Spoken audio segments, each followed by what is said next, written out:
भारत बांग्लादेश सीमा के 47वें स्तंभ के पास बीएसएफ कर्मियों के हस्तक्षेप के बाद लड़ाई हुई। ये आपके स्क्रीन पर दृश्य है, जहां ये पूरी हाथापाई कैमरे पर कैद हुई है। बीएसएफ कर्मियों ने बांग्लादेशी तस्करों के खिलाफ हस्तक्षेप किया, जो कथित तौर पर सीमा पार हाथ से बनी सिगरेट ले जाने का प्रयास कर रहे थे। बीएसएफ कर्मियों का हथियार छीनने का भी प्रयास किया गया। स्थिति अब शांत हो गई है। जाहिर तौर पर बांग्लादेश की ओर से सीमा एजेंसियों ने भी हस्तक्षेप किया, जिससे तनाव कम करने में मदद मिली। लेकिन जैसा कि आप देख सकते हैं कि बीएसएफ कर्मी तस्करों को सीमा पार करने से रोकने की कोशिश कर रहे हैं। याद रखें कि ये संवेदनशील भारत बांग्लादेश सीमा की बात आती है तो ये एक बारमासी मुद्दा रहा है, और ये आपके स्क्रीन पर दृश्य है, जहां बीएसएफ कर्मियों और बांग्लादेशी तस्करों के बीच हाथापाई हुई स्थिति अब सीमा पर आ गई है। और अधिक जानकारी प्राप्त करने के लिए कि वास्तव में क्या हुआ, जो कि उत्तर त्रिपुरा जिले में है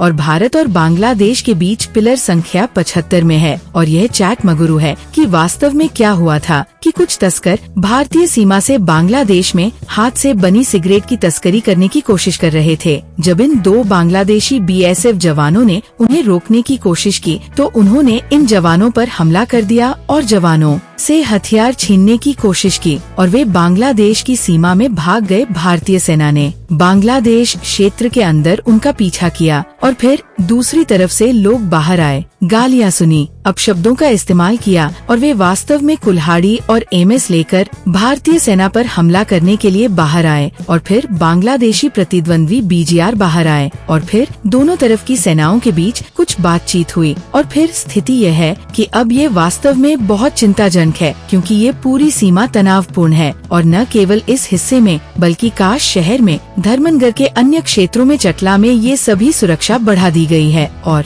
ऐसी खबरें हैं कि बांग्लादेश की ओर से सीमा पर आतंकवादियों की घुसपैठ की कोशिश की गई है, क्योंकि बांग्लादेश में स्थिति का फायदा उठाते हुए आतंकवादी गतिविधियां बढ़ गई हैं और कट्टरपंथी संगठन और आतंकवादी भारत में घुसने की कोशिश कर रहे हैं। और फिर ये घटना सामने आई है, जहां आम बांग्लादेशी आम निवासी आते हैं और भारतीय सेना पर हमला करते हैं, भारतीय सेना से हथियार छीनने की कोशिश करते हैं, एमएस के साथ भारतीय सेना पर हमला करने की कोशिश करते हैं और फिर उन्हें गालियां देते हैं और हिंदू के नाम से हमला करते हैं। इसलिए ये सब चीजें चल रही हैं। इसलिए ये वास्तव में उनकी दुस्साहस और बांग्लादेश में वर्तमान स्थिति और भारत के प्रति उनके स्वभाव और भावना का एक स्पष्ट प्रदर्शन है।